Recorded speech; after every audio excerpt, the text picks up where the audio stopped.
Childish Gambino dropped some music, and I am just. Ah, I'm new completely music. calm about this. Finally. I have no reason You to can't just freak give me out this as or, America and then just vanish. have No, a no, no, very no, no, no, no. excited You cannot do reaction. that. Just I a normal cannot wait measured for this. reaction from I me. am so I am hyped to just listen to not this, hype at and I all. did. And I'm already I just want to have a very measured reaction and talk about my thoughts on the music that he released. So we're going to start with Summertime Magic. If I had to describe Summertime Magic, it's essentially the music version of when someone tells you to imagine your happy place and you go to a beach and there's sand and sun and water and people and just enjoying yourself with the warmth coming down on you.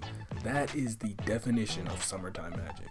Not only that, but it feels like Childish Gambino has, mastered the ability to make his songs feel like an entire experience, as well as putting a little earworm in it. Do la me, do la me, do.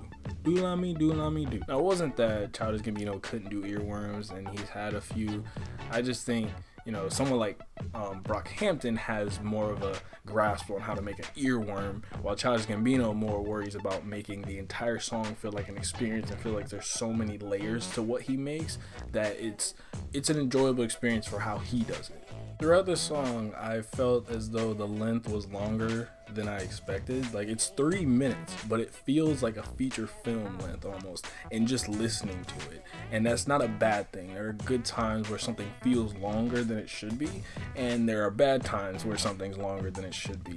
Here, he has, like I said, mastered that way of making it feel like an experience and that you get lost in the song. If we want to look at the story aspect of the song, it's kind of the typical summertime jam of you fall in love with some girl or some guy, and basically in this moment you're enjoying it, and that's what this song pretty much emphasizes on. But the best thing about it is that it takes that simplicity and it makes it so enjoyable that it doesn't feel like something as monotonous as a copy paste pop song that's really popular and feels like anyone can make it, and then many people do make versions of it on SoundCloud or other music streaming services.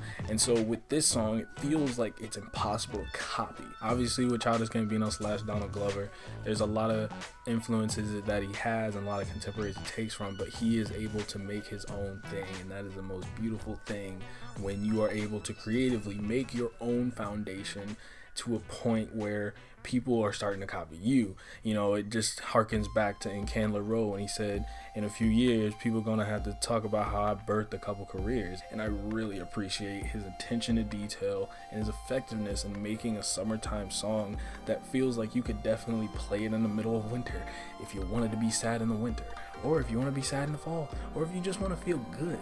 You can listen to this song. It has replayability outside of the season. For now, I think it's going to have a lot of replay value with a lot of people. It's going to be a radio hit, summertime hit, and I cannot wait to constantly be hearing it because it's one song I feel like I won't get tired of. As long as I don't play it like every 5 seconds, which I'm probably going to do after this video, but it's okay. It's fine. Everyone just enjoy the song. Well, this guy says it's hot. I'm going to turn the AC on. I need to breathe. People just dropping fire left and right this summer. Stop. Stop it. Please. Stop sign.